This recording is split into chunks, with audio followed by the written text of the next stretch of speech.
Imagine this scene. It's October 6th, 1973. A small suburb of Philadelphia, a town called Pottstown. My mother is 9.5 months pregnant, and by that I mean she is almost 3 weeks past her due date. She is incredibly uncomfortable, and she is sitting in the synagogue that my father is leading, and news starts to trickle in to the synagogue that in the middle of the day, Israel was attacked. It bothered my mother so that right there, in the middle of Yom Kippur, her water broke. And then during the Elah, she went to the hospital, and a few hours later, when the date had officially changed to October the 7th, I was born. Tomorrow will be 50 years on the Hebrew calendar. And because she was so bothered by the news of the war of the surprise attack in Israel, it hastened my deliverance. And I will forever intrinsically be connected to Israel and to Zionism as a result of it. Since those 50 years of that surprise attack by Egypt and Syria, I am comfortable saying that Israel has never faced a more precarious situation before that, and I would even say Israel has never faced a more precarious situation since that time.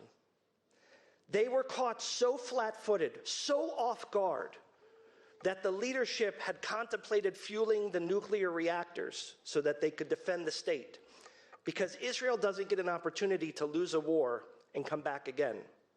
After any loss of war for Israel, the dream is over.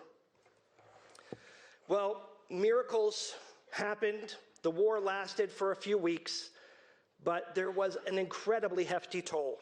Close to 3,000 soldiers were killed from the Yom Kippur War, and close to 10,000 were seriously injured. More than 300 Israeli soldiers were captured, most of them by Syria, and they were tortured ruthlessly and brutally. And the Air Force lost 106 planes. They lost almost 500 tanks. It was a devastating and reverberating toll for all of the people of Israel. One that still lurks large today. In honor of the 50th anniversary of the Yom Kippur War, Israel declassified almost all of its documents related to the war. And what we learned is what we already knew from the pundits and what has been depicted in movies and in books. And that is that Israel made colossal mistakes with the Yom Kippur War. Meir Golda was warned repeatedly that Egypt is gearing up for an attack. On September 25th, less than 2 weeks before the invasion, King Hussein of Jordan made a surprise visit to Tel Aviv, because this would obviously have implication for him. And he told Golda, Syria and Egypt are going to attack you. She didn't listen. The Mossad director, Tzvi Zamir, thought that there was not an option, that there's no way the Egyptians could make the attack. Moshe Dayan could call up troops and put them on the borders, but they chose not to. And instead, it is a war that its devastation and toll is still being felt today in Israel and around the world. Now, all of us can be Monday morning quarterbacks. We can all say what they should have done and what they could have done. But even the basic intelligence, as depicted in the HBO series Valley of Tears, said, there's too much chatter going on for just regular routine. There is something brewing, and we need to be prepared. And they weren't. And we lost the Golan. We then recaptured it, and we almost lost all of Israel. The Syrians were just a few miles away from making their way towards the road that leads to Tel Aviv. This war of these days was not just any other war in Israel. It was like throwing a pebble in a pond, and you could see the reverberation around. And it affected every facet of life. This euphoria that was felt after 1967 was totally halted, came to a screeching stop from the 1973 Yom Kippur War. It had such terrible effects that Golda, the prime minister, the one that Ben-Gurion called the strongest man in my cabinet, was forced to resign from the premiership. And so did Dayan, and so did Zamir. They said that Elazar and others made gross missteps and miscalculations with the intelligence. In short, Israel botched the Yom Kippur War and almost lost the Zionist dream for all of Israel. So here's my question. It's not a history lesson for us, it's a reminder. But my question is as follows. How does Golda, or Dayan, or Elazar, or Tzvi Zamir, or anyone even today, seek forgiveness for the wrongs that they did for the Yom Kippur War for those that are a part of Israel now? Is it their job? And if so, how do they do that for an entire nation? Danny Gordis, a colleague of mine in Israel, did a sociological study and asked Israelis, what are the things that they're most proud of? And he asked people 30 years and younger, and none of them put Oslo on the list. He said, why not? They said, because we weren't alive during Oslo, so that's not something we can celebrate. When he asked the same question but turned it around, what are you most embarrassed by? What hurts you the most as an Israeli? The number one answer that they all agreed on was the Yom Kippur War. So Gordis pushed back on them and said, hold on a second. You weren't alive for Oslo. You surely weren't alive for the Yom Kippur War. Why is it that the Yom Kippur War causes you shame if you weren't even born? And they all answered, we inherited that shame. We inherited that embarrassment. In 2018, I was invited to be part of a small delegation of rabbis that went to Berlin, Germany. The event was the 80th commemoration of Kristallnacht, and we were invited by the German government.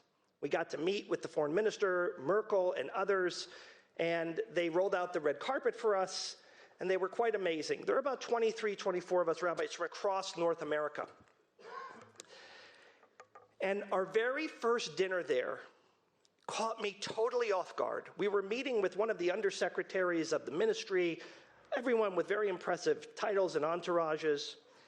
And this woman, when we sat down to eat and it was time to have some conversation, she began with the following phrase. I can still hear it perfectly in my ear. She said, I want to begin by seeking your forgiveness for the atrocities and unforgivable sins that my ancestors did to your people. It's embarrassing, she said, and it's reprehensible for us as a nation and for me individually. We will never allow in Germany for that to happen again on this soil, and we will never stop seeking your forgiveness and your pardon. Now, as far as I know, this woman had nothing to do with the Nazi Party, and I don't know what her lineage was, but I'm assuming that they had nothing to do with the Nazi Party.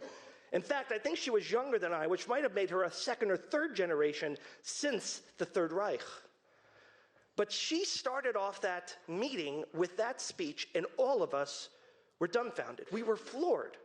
First of all, we were all Jewish, so we're not used to people coming forward with these apologies in such a full-throated way. And the second thing that really caught our attention was how sincere and thoughtful it was. But then something else amazing happened. We must have met with 7 or 8 other heads of government and state throughout this trip. We even went on a special trip and mission to Dresden, where a school put together a performance for us and sang for us. And even at the school, and every single person representing the government made a speech that was similar in nature to the one that that woman made. Each and every one of them, who had nothing to do with the Nazi Party, but inherited that mistake, inherited that shame, inherited that wrong, they owned it. And they said it. Now, I'm not one of those people who lost loved ones during the Holocaust. My family did not endure the Holocaust on either side, really. They made it to this country before the turn of the 20th century. They settled mostly in Canada and some in Michigan. So that apology didn't go directly to my effect, but it meant something to me, and I felt it. And I realized the power of an apology on behalf of a people. Last year, in honor of the 50th commemoration of the Munich Olympic massacre against the Israelis, I chose to go to Munich. And the first thing I did when I landed in Munich was I went to Kanalstrasse, the street where the Israeli athletes were in their dormitory. It was very moving for me, and Professor Lee Eagle, I think, is here somewhere. He spent a lot of time studying this topic, as have I, and I felt very connected to the Zionism and this tragedy that happened again on German soil. I was lucky enough to charm my way into getting into the apartment and seeing where they were and the memorials that were inside, and it was a very painful and powerful and scary reminder of the price of being Jewish anywhere in the world. And then at the 50th commemoration, the Chancellor of Germany, his name is Frank-Walter Steinmeier, he said the following. He said, "We cannot make up for what happened or what you, the Israelis, experienced and suffered in the way of resistance, ignorance, and injustice during the Munich Games. And that shames me. As this country's head of state and in the name of the Federal Republic of Germany, I seek your forgiveness for the inadequate protection of the Israeli athletes at the Olympic Games in Munich, and for the inadequate resolution afterward, and for the fact that what happened could happen on our watch." Now, Frank-Walter Steinmeier was 15 years old during the Munich Olympics. He had no role in the government or the state. He had no role with the police or security, but he felt it was his responsibility to express the mistake, to own it, and to share it. And if any of you are historians of communism and Poland and the late Willy Brandt, who was also the Chancellor of Germany, you'll remember when he came to Poland in 1970 to meet and discuss borders of what would be Poland and Germany. Post-war, of course, 15 years after, he was taken in the center of Warsaw, what was the very center of the Warsaw Ghetto, to the Rappaport Memorial, which many in our community who have gone with us to Poland and Germany have seen. And when he came to the Rappaport Memorial, Willy Brandt, the Chancellor and former mayor of Berlin, just fell to his knees and cried in an unrehearsed, unplanned event. It has a German name to it, and it's known as the moment that reconciliation began because he was able to seek forgiveness in a physical manner. It was a moment that began the reconciliation between the countries of Poland and Germany for their war crimes and atrocities. It doesn't forgive them. It doesn't allow us to forget it. But it was an important act, without words, of what forgiveness can look like. In the fall of last year, I went to St. Louis for a rabbis' convention. I like going to rabbis' conventions because they make me feel better about my weight.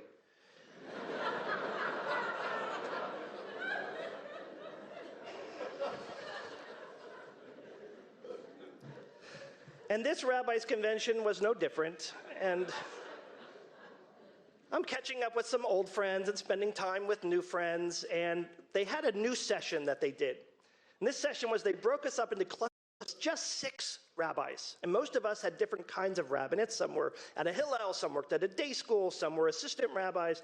And they broke us up, and we just spent 2 hours talking about whatever we wanted to, almost like a group therapy, but just 6 people. And I'm paired up with 5 other people, and one person who's with me, I'm going to call, for sake of his dignity, I'm going to call him Michael. That's not his name. He's very nervous, and he's scared. He's almost shaking. Michael's clearly older than I am.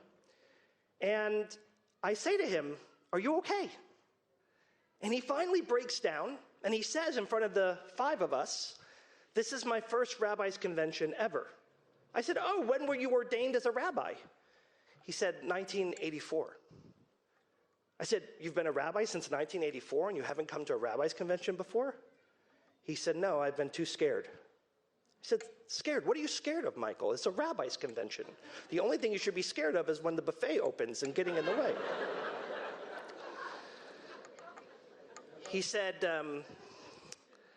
this has been a very tumultuous ride for me. In 1984, I was ordained, and I was a closeted homosexual. Many of my classmates knew I was gay, and many of the faculty assumed that I was gay, but I never came out, not even to my family in 1984. And in 1984, women were not even ordained as rabbis. He said, I was threatened by classmates, I was threatened by teachers, and every time I tried to get a job, I was denied a job as a rabbi. Only a certain few schools, especially in the West Coast, would even hire him. And he was warned not to come to conventions, not to come to programs, not to come to activities, because he wouldn't be welcome. Well, the world, thank God, has grown and evolved, and we have proven that someone's choice in their sexual orientation is not like which shoes we put on any particular day. It is inherent, a gift given by God. We are that way. And the movement has evolved to allow people who are openly gay to become part of the rabbinate and lead communities beautifully and meaningfully. So this prohibition that once applied to Michael no longer applies. In fact, he has many colleagues that are of the same orientation. But because it was his first convention, he was still scared. He was scared of the history that was. He told me and the other 4 people plus him that were there in this group during this time his story, and none of us had a dry eye.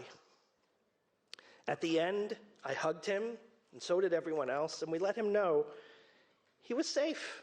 He's okay. It's okay to be with us. I know he appreciated the hug, and I know he appreciated the words, but it takes more than that to be welcome. And as he walked away, I tried to muster the courage to say something that I couldn't say then, but I did say later. I wanted to apologize to him.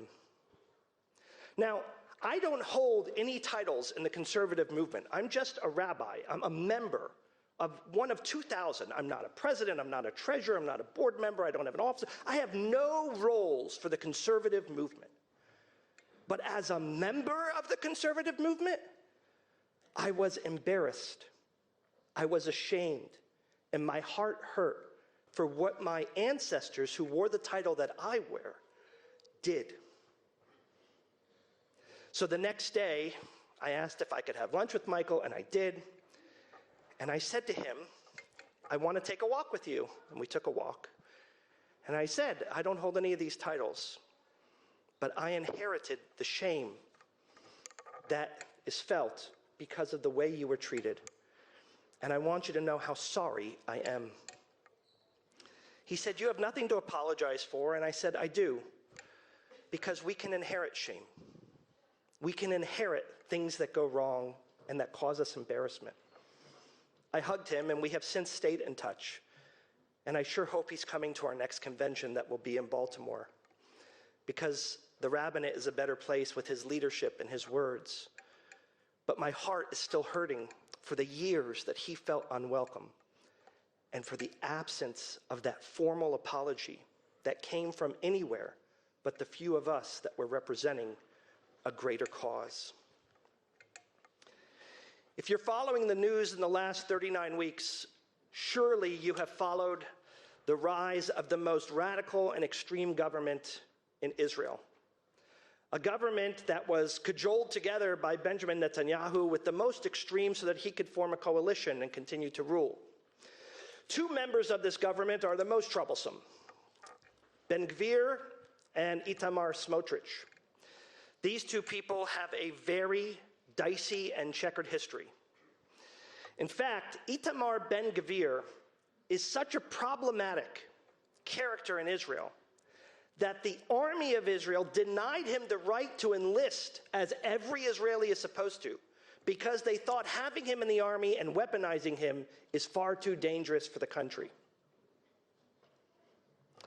Smotrich has some very foul names to call people of groups that he's not a part of. So whether someone is gay, a woman, a liberal Jew, a non-Orthodox Jew, any of these forms, he thinks they should be castigated and not part of the right of return. And this is just a growing list of things that he believes, besides some of the very racist comments he has made about Palestinians. For the last 38 weeks in Israel, there have been groups that have come to protest the government of Israel. I was part of these protests when I was in Israel. If any of you think that because of these elected officials, my Zionism wavers, you are sorely mistaken. You clearly don't know me if that's what you think. In fact, it's because of these elected officials that has fortified my Zionism, because they're not what I believe in, and I know what Zionism stands for, and I know what Judaism's about, and I will fight fiercely and advocate it for it, even as an American who is not a full-fledged Israeli, because all of us have a right of that land, that right of return. So here's my question about Ben Gvir and Smotrich. If I'm on a college campus today, if I'm walking down the streets of New York today, if I'm dealing with some pundit in a blog or a vlogosphere, and they are claiming that because I'm a Zionist, I represent what these abhorrent individuals do, how do I right that wrong? How do I square that circle? And how do I seek apology for people who wear the flag of Israel and Zionism in a way that doesn't represent me, even though I wear that flag too? When Ben Gvir and Smotrich walk down the street with an Israeli flag, and I walk down the street with an Israeli flag, we both are draped in the same flag, but our views are radically different. And how do we say they don't represent us?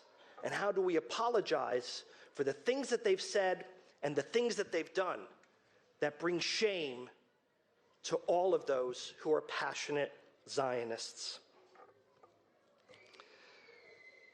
Where does this idea of inheriting shame end? Where are the limits? Should I inherit shame because Bernie Madoff was a Jew? Should I inherit shame because Jeffrey Epstein went to shul on Rosh Hashanah and Yom Kippur? Should I inherit shame because I am a male and I am heterosexual? Because I'm a Zionist? Because I live in America? Isn't that just a part of democracy?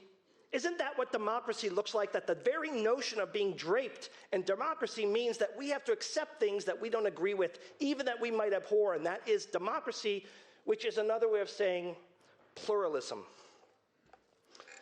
But the truth is, yes, we can celebrate those different views. We can celebrate things we disagree with. But there's something to be said about using our voices to seek apology for the things that don't represent us or that brought us shame. When one apologizes, we don't just make that wrong party feel better or whole. But when we apologize, it's an act of self-correction.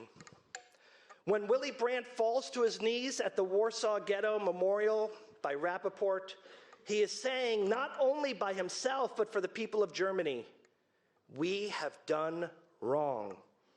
And it's about genuine contrition and a way to make reconciliation. And what we've learned from those Israeli youth 30s is that shame and mistakes and embarrassment are not fixed by time. Shame and embarrassment lingers. And all of us inherit some level of shame. There are some of us in this room who have shame from our parents or grandparents and things they did or said or behaved.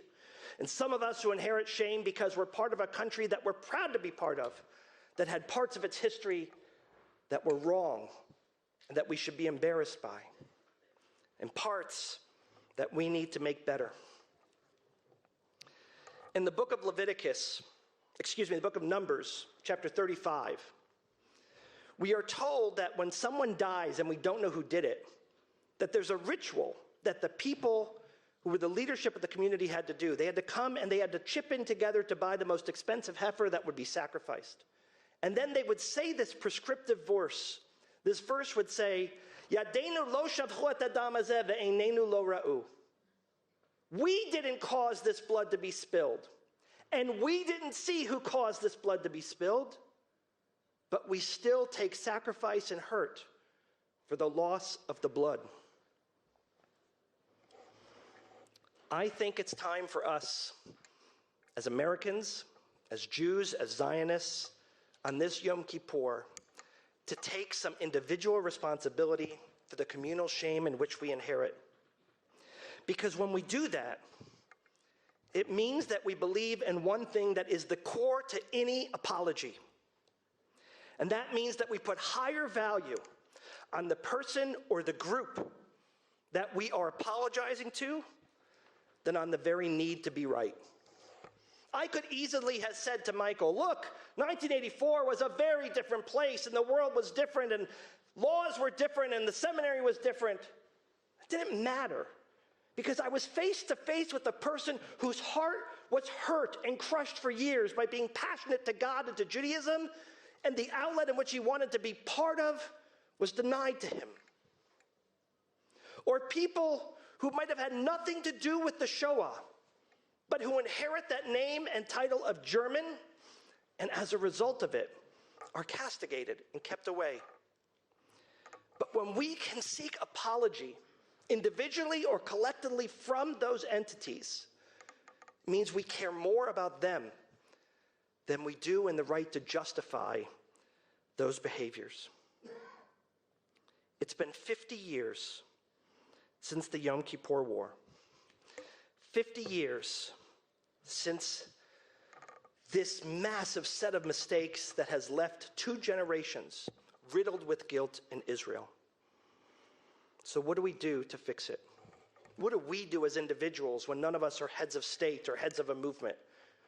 Well, the first thing we do is we remember the power to apologize. Because all of us in this room have relationships. All of us in this room have done wrong on some level.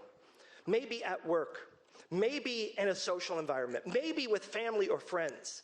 But if you can muster the courage to say you're sorry and what you're sorry for, without cracking the joke that so many of us do, and look people in the eye when we do that, we can offer that contrition and that sincerity, and then we realize that their humanity and emotion is paramount to us being right. The second thing we can do that is needed in our world today is all of us can speak with a little bit more nuance. We have come to celebrate that social media, formerly known as Twitter, and the characters that we're limited to. But none of us are limited to characters when we talk. We can express things that represent our views and understand nuance. We are sophisticated people, and we do not need to dumb down our words so that people understand sound bites to make them happy. I can say, I am a proud Zionist, but I'm not proud of every Israeli. I can say, I am a fierce patriot of America, and I love democracy, but I do not admire and love every American. I respect Congress and elected officials, but I don't agree with every official. Part of America and democracy, part of love, makes room for tolerating those who we disagree with. And when anyone crosses a line, we should let them know you're not representing what we stand for properly, and to use our voice. Because if we don't use this time to express that regret and that remorse and that sincerity, then we can't grow.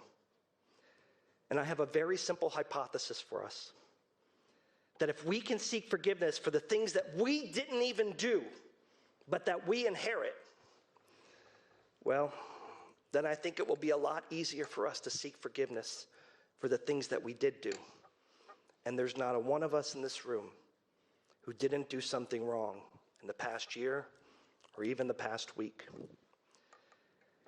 As we signal the beginning of starting anew, new with a refreshed body and a spirit, may we muster up the courage to right the wrongs of the shame and embarrassment that we inherit as Americans, as Jews, as Zionists, as part of our family lineage.